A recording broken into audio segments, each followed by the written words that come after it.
On a peut-être trouvé un nouveau concurrent pour le titre de meilleur joueur de la saison en Ligue 1. On en parle dans l'Express du week-end, mais avant, on va parler du meilleur joueur du monde, Ousmane Dembélé. Il a rappelé à tout le monde pourquoi il était Ballon d'Or vendredi. Contre Lille, il a claqué un doublé et il a inscrit ce lob magnifique, l'un des buts de l'année, déjà. La victoire contre Lille du PSG, elle a mis la pression sur le RC Lens, mais les 100 et or sont imperturbables. Ils n'arrêtent pas de gagner 8e victoire consécutive, cette fois contre Auxerre à domicile, grâce à un but de Wesley Saïd et un enchaînement digne de Luis Suarez pour offrir la victoire au leader lensois. Des beaux buts, on en a eu beaucoup ce week-end et notamment 5 de l'OM à Angers, dont un but magnifique collectif conclu par Timothy Weah. À Nantes, malgré la défaite contre le Paris FC, Mathis Ablin a encore marqué sur une demi-volée sublime. Et il y en a un qui a brillé, même sans marquer ce week-end, c'est Hendrick avec l'OL pour son premier match en Ligue 1. Le Brésilien, il a été simplement énorme, il a été très actif, beaucoup d'occasions créées, des dribbles. Son duo avec Pavel Souch fait des ravages et peut-être que tous les deux, ils vont mener l'Olympique Lyonnais en Ligue des Champions. À Toulouse, Christian Cacérès aussi, il a marqué, mais dans la seconde d'après, personne n'a compris.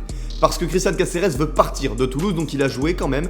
Il a marqué, mais il n'a pas voulu célébrer, il a voulu faire passer un message, et ça donne une célébration un peu bizarre. En Angleterre, le choc du week-end, c'était bien sûr le derby de Manchester, et cette fois, Manchester is red, victoire 2-0 avec un énorme Bruno Fernandes. À Chelsea, c'était la première en Première Ligue pour l'AM Rosseignor, ça donne une victoire 2-0 contre Brentford pour les Blues qui essayent de suivre le rythme du top 4. En Espagne, c'était aussi la première pour Arbeloa sur le banc du Real Madrid en Liga, et c'était pas vraiment brillant. Vinicius, Bellingham, Valverde se sont fait copieusement siffler, mais bon, le Real a gagné 2-0 grâce notamment à un but de Kylian Mbappé sur penalty, et c'est le gros coup du week-end, parce que le Barça, après 11 victoires consécutives, a enfin perdu dans un match complètement fou sur le terrain de la Real Sociedad. 3 buts refusés, 4 poteaux touchés, une efficacité exceptionnelle des Basques, et ça donne une défaite pour le Barça qui voit le Real Madrid revenir à un petit point au classement. En Allemagne, le Bayern a encore démoli un candidat pour le titre, victoire 5-1 contre Leipzig, mais c'était pas simple, le Bayern perdait 1-0 jusqu'à l'entrée de Michael Olise, 3 passes décisives et un but pour le Français qui est déjà en double-double en Bundesliga, 10 buts,